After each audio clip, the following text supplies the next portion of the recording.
Do you ever feel like your life is out of your control? In a world full of uncertainty, we don't know what to do when fear and anxiety overtake us. What if I told you that thousands of years of Zen wisdom have given us practical and powerful tools to deal with these emotions? Today, we will discover how Zen masters deal with fear, anxiety, and uncertainty. These methods will help you find inner peace even in the chaos of the modern world. But pay attention. At the end of this video, I especially want you to listen to point 7, because it brings all the others together and offers the most powerful key to overcoming fear. If you want a real change in your life, don't miss it.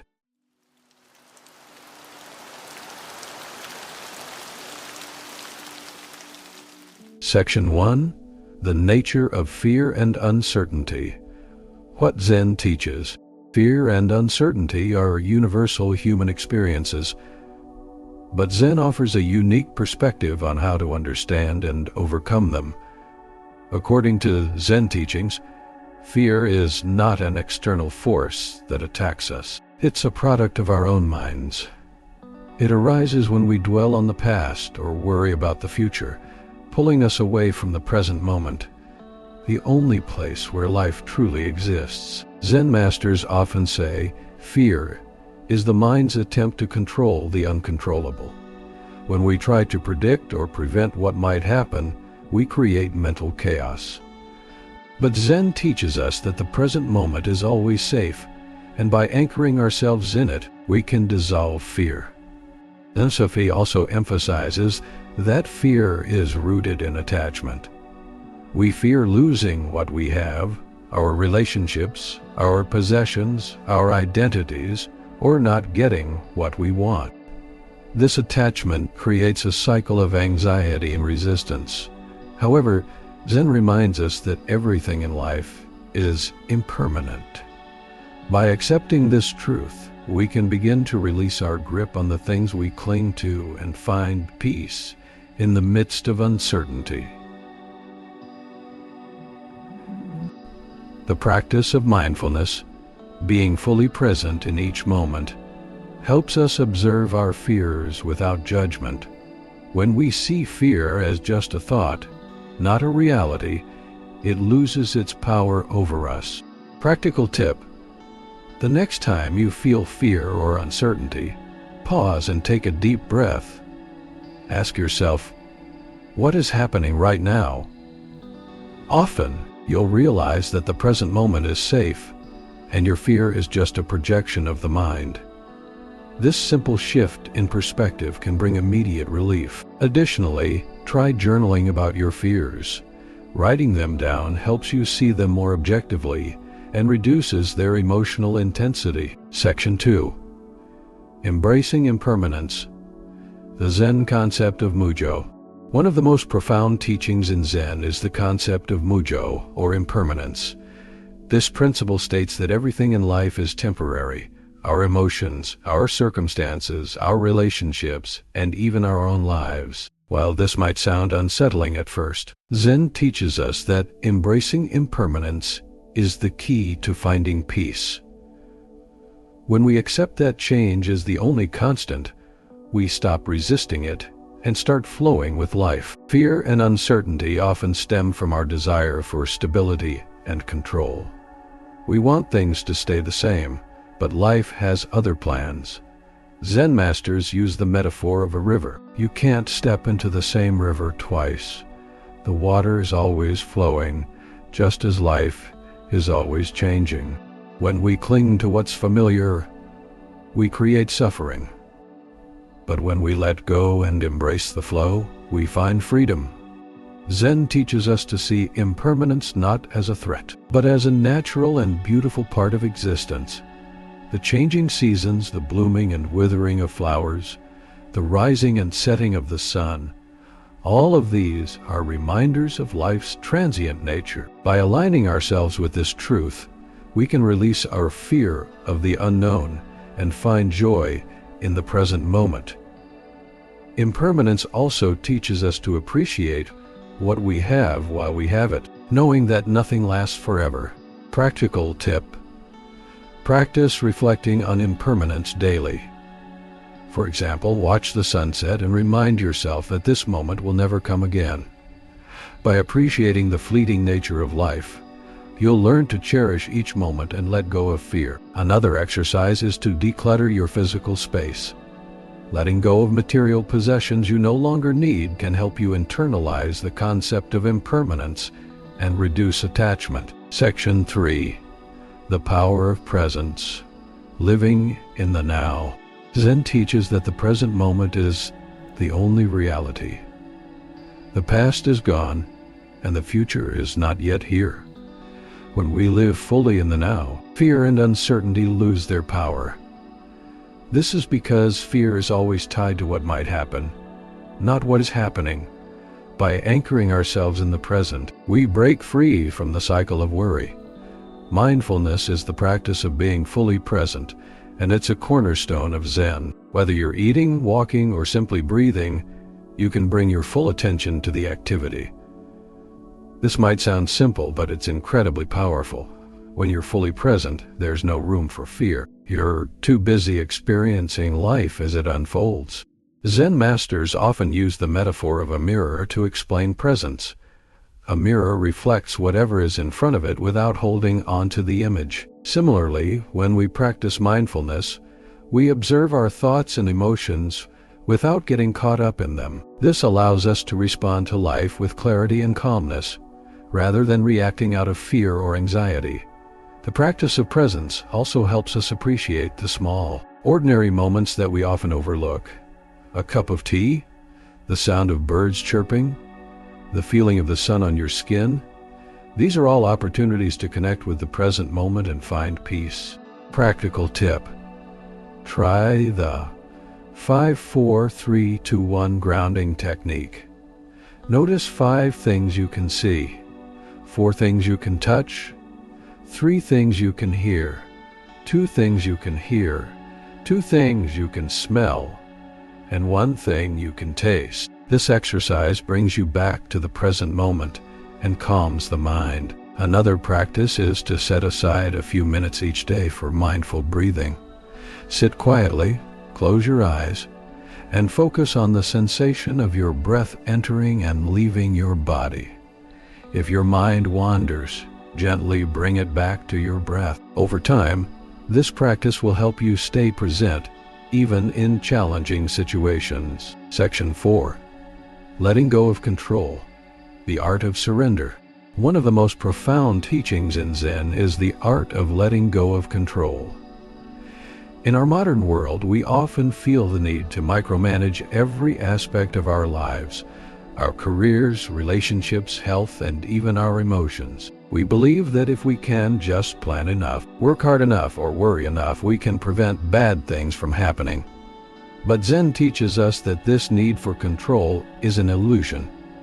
Life is inherently unpredictable, and trying to control every outcome only leads to frustration, anxiety, and exhaustion. Zen masters often use the metaphor of a leaf floating on a river. The leaf doesn't fight the current. It simply goes with the flow. When we try to control life, we're like a leaf trying to swim upstream. It's exhausting and ultimately futile. But when we let go and surrender to the natural flow of life, we find peace. Surrender doesn't mean giving up or being passive. It means trusting that life will unfold as it should, even if it doesn't go according to our plans. This trust is the foundation of inner peace.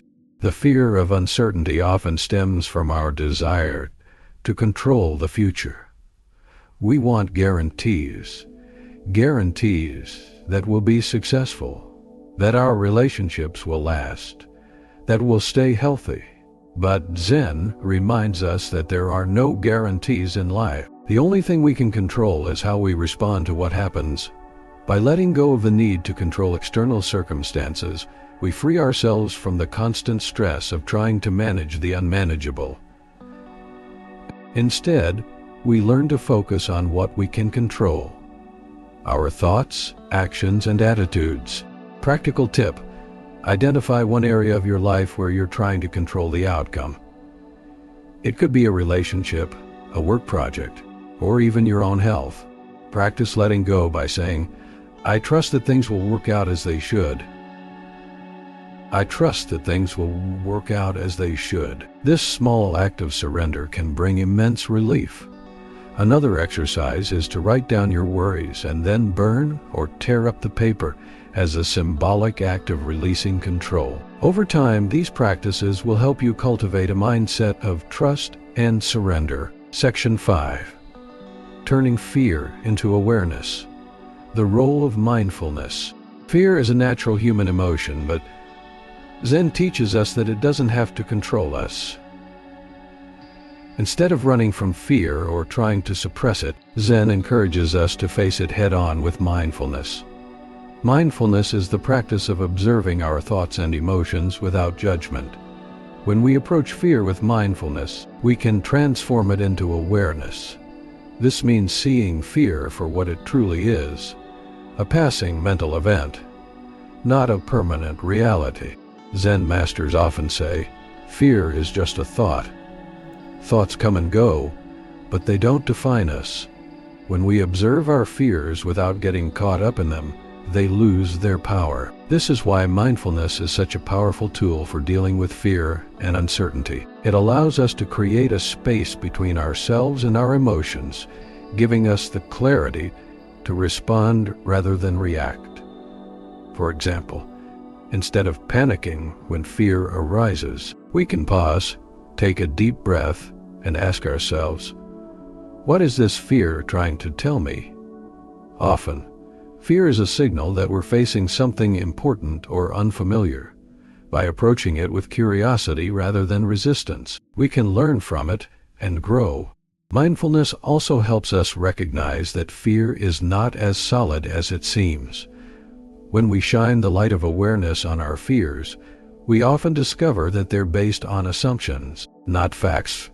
For instance, we might fear failure, but when we examine that fear, we realize that failure is just a possibility, not a certainty. This shift in perspective can reduce the intensity of our fear and help us approach challenges with greater confidence. Practical tip. The next time you feel fear, try labeling it. Say to yourself, "This is fear." By naming the emotion, you create distance from it and gain clarity. Another powerful practice is to journal about your fears. Write down what you're afraid of and why. Often, putting your fears into words helps you see them more objectively and reduces their emotional intensity. Over time, these practices will help you face fear with mindfulness and courage. Section 6. The illusion of the self. How Zen dissolves fear. One of the most profound teachings in Zen is the concept of the self as an illusion. Fear often arises because we're attached to this idea of who we are, our identities, our possessions, our achievements. We fear losing what we've worked so hard to build or not living up to the expectations we've set for ourselves. But Zen teaches us that the self is not fixed or permanent. It's a construct of the mind, shaped by our thoughts, experiences, and societal conditioning. When we realize that the self is not real, we can let go of the fear of losing it. Zen masters often use the metaphor of a wave in the ocean to explain this concept. The wave may think it's separate from the ocean, but in reality, it's just water. When the wave realizes this, it stops fearing its disappearance. Similarly, when we realize that we're part of something greater, whether you call it the universe, nature, or the interconnectedness of all things, we stop fearing loss. This doesn't mean we stop caring about our lives. It means we stop clinging to them. We learn to live with openness and flexibility, embracing change rather than resisting it. This teaching is particularly powerful when it comes to dealing with fear and uncertainty. When we identify too strongly with ourself, we become vulnerable to fear. We worry about what will happen to me or mine. But when we see beyond the illusion of the self, we realize that there's nothing to lose. We're not separate from the world. We're part of it. This shift in perspective can bring profound peace and freedom. Practical tip. Reflect on the question, who am I without my possessions, titles, or achievements? This exercise helps you detach from the illusion of the self and find peace. Another practice is to spend time in nature and observe how everything is interconnected. Notice how the trees, the sky, and the earth are all part of one system. This can help you internalize the idea that you, too, are part of something greater. Over time, these practices will help you dissolve fear and live with greater openness and freedom. Section 7. The Ultimate Truth. Fear is just a thought. Zen teaches us that fear is not real. It's just a thought. Thoughts come and go, but they don't define us. When we realize this, we can stop identifying with our fears and start observing them with detachment. This doesn't mean we ignore our fears. It means we see them for what they are, passing mental events. By observing our fears without judgment, we take away their power. This is the ultimate freedom. Fear often feels overwhelming because we believe it's real. We think, if I'm afraid, there must be something to be afraid of. But Zen reminds us that fear is just a story our mind tells us. It's based on assumptions, not facts. For example, we might fear failure, but when we examine that fear, we realize that failure is just a possibility, not a certainty. This shift in perspective can reduce the intensity of our fear and help us approach challenges with greater confidence. Zen masters often use the metaphor of clouds in the sky to explain this concept. Just as clouds pass through the sky without changing it, thoughts pass through our minds without changing who we are. When we see fear as just another cloud, we can let it drift away without getting caught up in it. This doesn't mean we won't feel fear. It means we won't be overwhelmed by it. We'll be able to face it with clarity and calmness. Practical tip. The next time you feel fear, remind yourself, this is just a thought. Watch it come and go, like a cloud in the sky. Another powerful practice is to write down your fears and then read them aloud. Often, hearing your fears spoken out loud helps you see how irrational they are. Over time, these practices will help you face fear with confidence and clarity. Closing. The Zen way of dealing with fear and uncertainty. Today, we explore 7 powerful methods Zen masters use to deal with fear, anxiety, and uncertainty. These teachings will help you find inner peace and overcome fear, even in the chaos of the modern world. Remember, fear is just a thought, and you can break its power with awareness and practice. If you like this video, please hit the like button, share your thoughts in the comments, and subscribe to my channel, because I need your support to keep this kind of content coming. Also, don't forget to turn on the notification bell so you don't miss new videos. Finally, I want to remind you again about point 7. Fear is just a thought, and thoughts are not real. This knowledge has the power to change your life. Now take this knowledge and apply it to your life. Remember, true freedom begins beyond fear. See you in the next video. Take care and always stay in the present moment.